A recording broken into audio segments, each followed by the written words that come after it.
We are here today with Adam Nielsen. Thank you so much for joining us, Adam. Thank you, Ari. Appreciate being here. Would love to just start off with kind of a brief overview. Tell us about you. Tell us about your background, how you got into, the security work, kind of what brought you here. Yeah, absolutely. Long story, depending on how you want to tell it, but I started off in the Army, joined in 1992, started off as an Arabic linguist doing signals intelligence.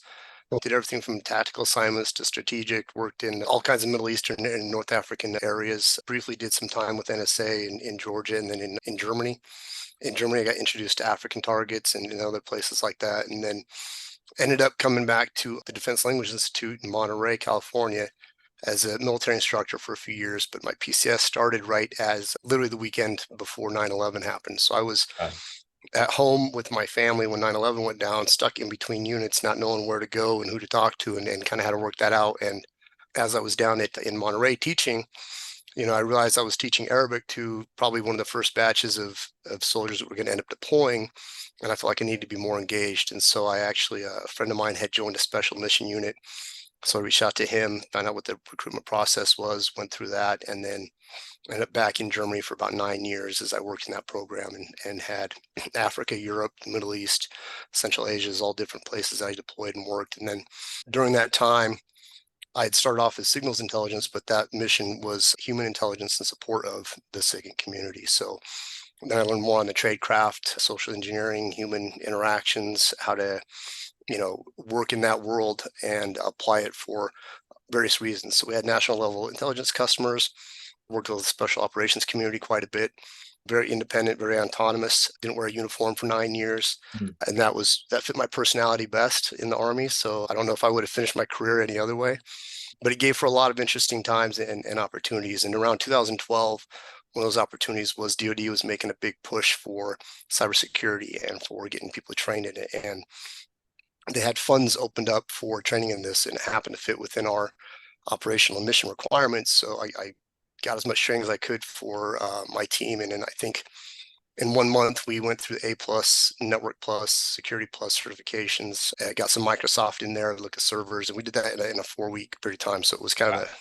through a fire hose to get all that information, just having some basic knowledge ahead of time. But I kind of get bit by the cyber bug at that point, continued on. And so when it came to retire, a couple of years before I'd moved back to the DC area where I did talent acquisition for that program. So I got to travel throughout the Army, hit Asia finally, seen Japan and Korea, and got to go out and really kind of see what the service was doing at all these different stages and bring new people into that program. And when I retired, I wanted to get back into that technical aspect. So I went through a veteran success program. They have an academy with the SANS Institute where they have opportunities for veterans. I went through that. And again, it was learned through the fire hose, 90 days, did 3 SANS courses and certifications, which if you've ever done that, that's quite a load.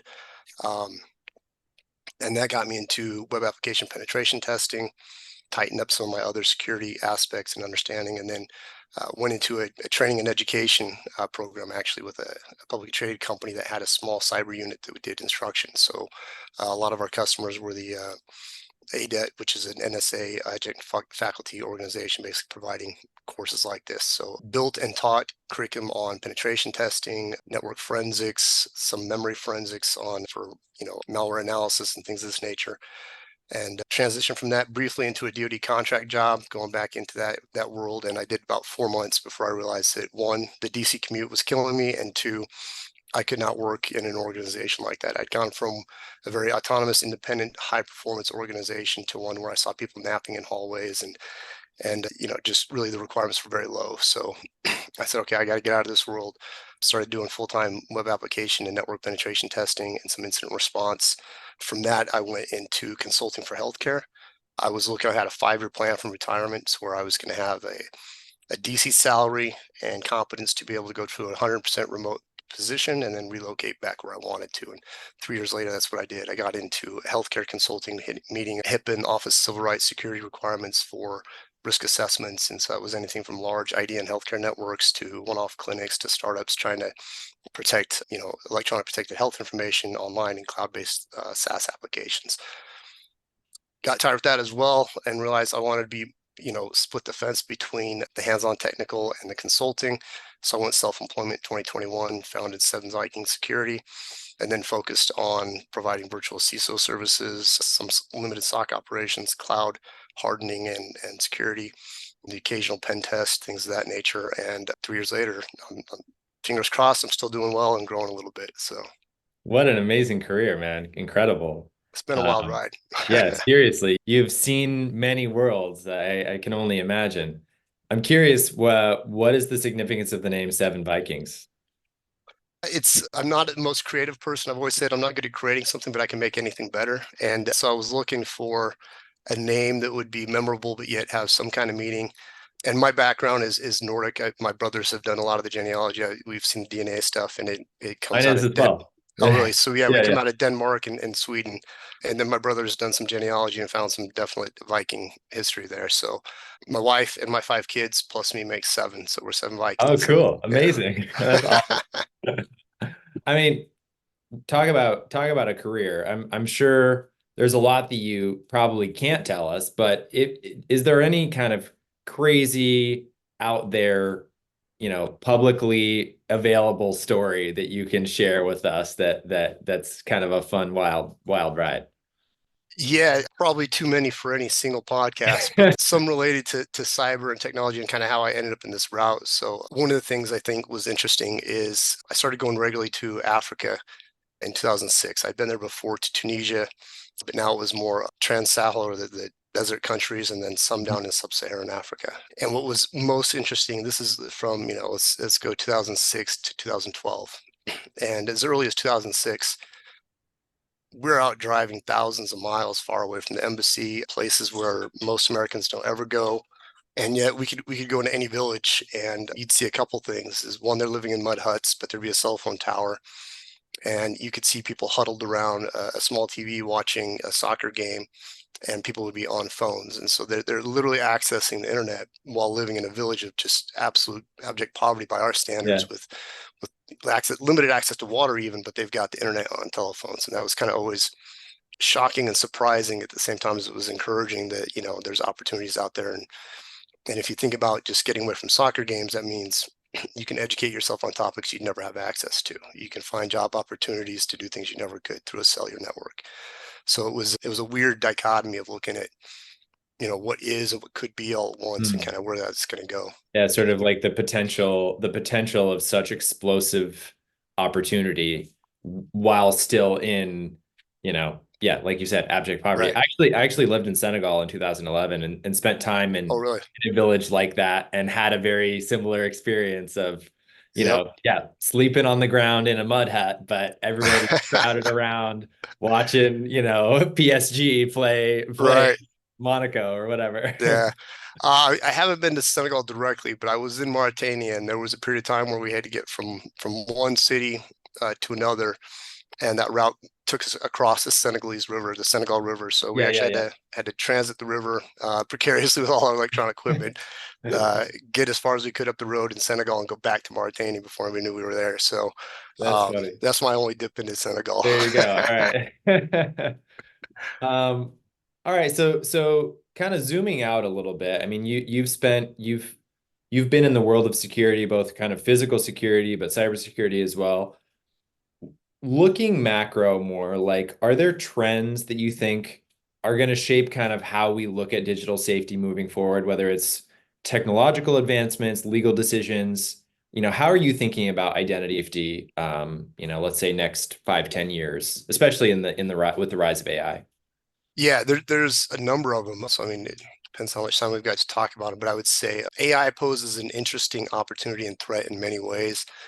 Probably save that for a discussion on its own. But some of the other trends I look at, almost all of these cut with a double-edged sword. So with security, there's always a trade-off. There's always some kind of offset. Usually it's convenience, Yep. but it can also be privacy. And it's more the privacy side of things that concerns me the most. So this is one of those balancing acts where you say, okay, we have to implement stronger security. The threats are growing. We've got, everything from the new kid on the block that's just learning how to do things on the internet and accidentally hacks or compromises website or does a data breach to people who are paid professionals that have near unlimited resources to go after a target set and everything in between. So there's a definite need for increasing, but there's also that other side of the sword, which is, how are we going to actually violate privacy? And so some of those, I think, are biometric security is one of those things that we've seen for quite a while, where you could have a fingerprint on either your phone or even a laptop to log into something. But we've also got DNA, anything from 23andMe to Ancestry.com to our at-home DNA kits. And you've got iris scanners and other things that are used for biometric security. All of that, goes hand in hand with privacy as well. As what is it do you own? Can law enforcement compel you to use a fingerprint to log into something? Because there's already case law that shows that fingerprints can be taken. How does that work versus a password, for example? It's something can they compel that? So there are a lot of issues that come with that, but at the same time, with the growth in those technologies, they are some of the most secure ways to actually provide secure authorization through identity access management. Yeah, absolutely.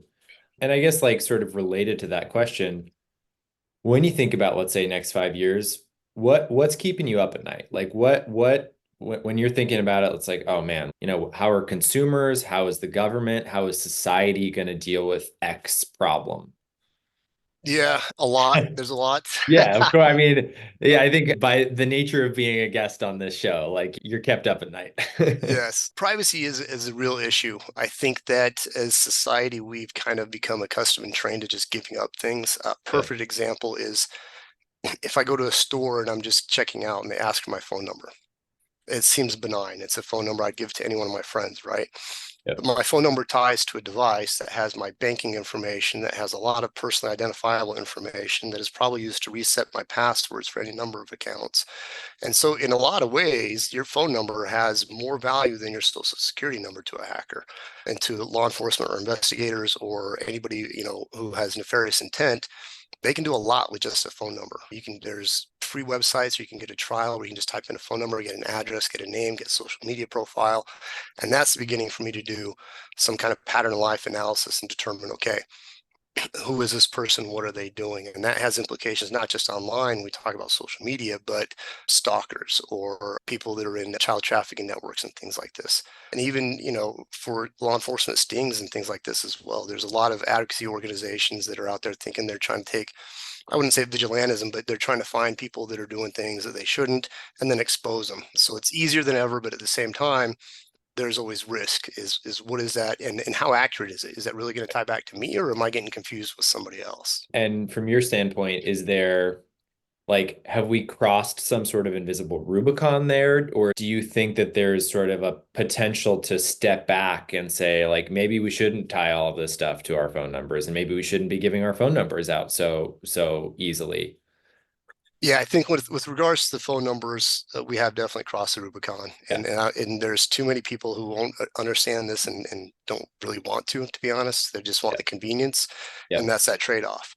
However, at the same time, is I think that there's more attention to privacy now than there has been in quite a while, and so I think people are becoming a little bit more savvy, a little bit more knowledgeable, and a little bit more motivated to find things. So secure messaging apps, for example. I Yeah. mean, when I first started using them, it was like me and the people in my community, and then that Right. was it.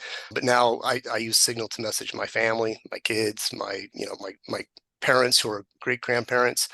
They're on Signal using secure messaging over SMS. And so if I can convince my retired father to get on an encrypted messaging application, then I think we can have some hope for society yet. That is good. And I mean, you transitioned perfectly into my last question, which is what does keep you hopeful? Like, are there specific projects? Are there people? Are there ideas that, as we move into this next age, it does feel like we're kind of transitioning into some new age. Like, there's a lot to be worried about, there's a lot to be scared about, but what gives you hope? I think it again, kind of going with that double-edged sword. It's information dissemination. It's there's a real strong concerted effort to limit information dissemination. The cat is out of the bag with social media, and they're trying to rein it back in. But then people are finding workarounds, or they're finding alternate ways to communicate. Trust in traditional media has deteriorated, and that's got pros and cons of itself. But the fact that whether it's an authoritarian regime like China or Iran, or it's in Western countries like Germany, the US, and UK, attempts to stifle people's free speech and freedom of expression and thought and just the ability to get information are Yep. really getting more pushback than I would have expected. I would hope for even more, but I'll take what I can get. But the fact that that's there and it's so strong, I think is encouraging, because it means that some of the overreach will happen and some of it will get stopped. Looking at blockchain as an example. So blockchain is a remarkable technology because you have the implications for encryption and security. It's not just cryptocurrencies, but there's a lot more that goes on with this that can be used and leveraged and have an individual transactions, whether that's through an API call for a authorization or it's, for a Bitcoin transfer. There's great potential there, but there's also potential for that to get hijacked. For example, looking at things like central bank digital currencies and how they can monitor transactions down to the dollar and control whether or not it happens. That really takes currency and monetary policy from fiat into something that looks like it's good because it has a limited finite supply, but yet you lose your all No, individual freedom and control with it. it's Orwellian. Yeah, Yes, in absolutely. many ways. And I don't, and that's an area where I have hope that those things are going to get enough pushback that we can Yeah, actually keep things going and they can be used properly. But at the same time, could very easily slip into just everybody accepts it automatically because it's convenient and they don't understand. And there's nobody really kind of, yelling from the rooftops to say, hey, be careful. This is not what you think it is.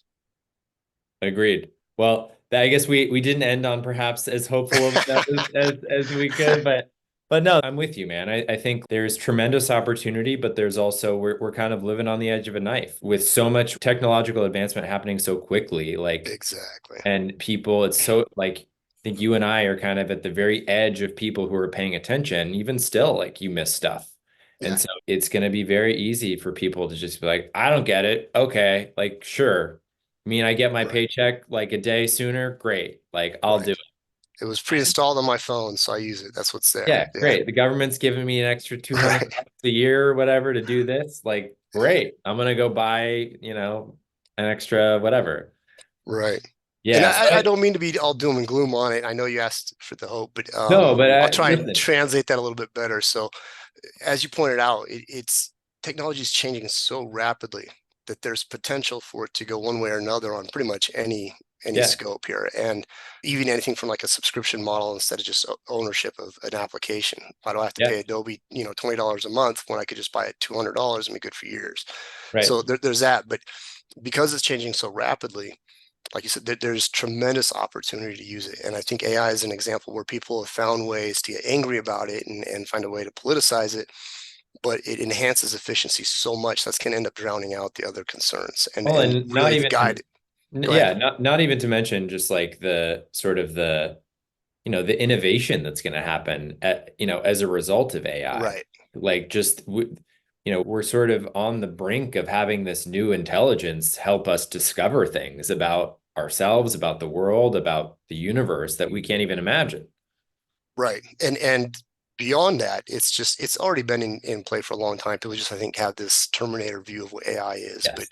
I mean, Yep. if you've ever had a chatbot interaction at a help desk, you're talking to some machine learning. Something's Yep. going on behind the scenes you're just not Yep. realizing. Spam emails coming out, Yelp giving you autocorrect, reviews based on your past trends. All of this fits into that. It's just, Yeah. how close it is to that, general intelligence and being able to be self-aware, those kind of things that people take in that sci-fi realm. But Yep. in between there is a lot of productivity, a lot of efficiency. And if you use it right and learn how to do it right, that's going to help everybody tremendously. Agreed. Well, hey, Adam, thank you so much for your time, man. I really appreciate getting to hear a little bit about your story, about your perspective on these things. I respect everything that you've done and your service. And so, yeah, man, just grateful and hope we get to talk again soon. Thank you. Appreciate it.